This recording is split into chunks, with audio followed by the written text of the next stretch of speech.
So tell us a little bit more about what's going on here at Clovelea. I'm sure a lot of folks in Saugerties are, quite curious. Thanks for asking, Brian. So Clovelea is currently a therapeutic collective of multiple therapists and acupuncturists. There are therapists who work with couples, adults, children, families, and acupuncturists who work with adults as well as women and children specifically. And how long of a project has this been to get this floor restored here then? It has taken 2 years since I owned it. The first year was just a lot of red tape, hoping to get the building permit and the planning board approval and work with the state. So that took the longest amount of time. And then the actual construction took just over a year to get it to this beautiful finished state.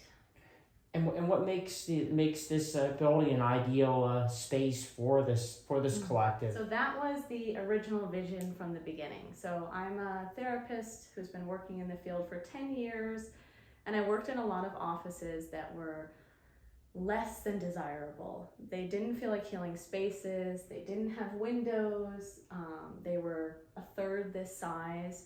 Some were actually converted closets.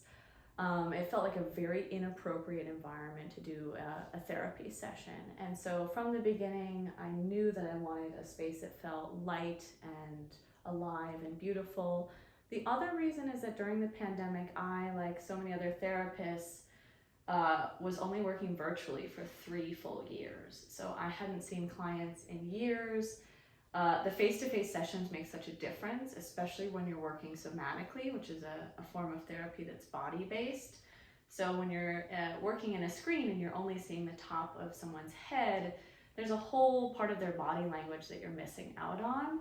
And so I had really missed seeing people in person, but also having colleagues nearby in person. So I knew that this was the right time to create this kind of a collective, because we're all yearning to have colleagues again, where you can just pop into someone's office and talk about something for about 10 minutes before you see your next client. So the Hinterland design team helped to design specifically the liminal space, that is the waiting room, and they chose a color scheme based on the flowers that were originally here, clovers. So as you can see, there are pops of pinkish purple, green, blue.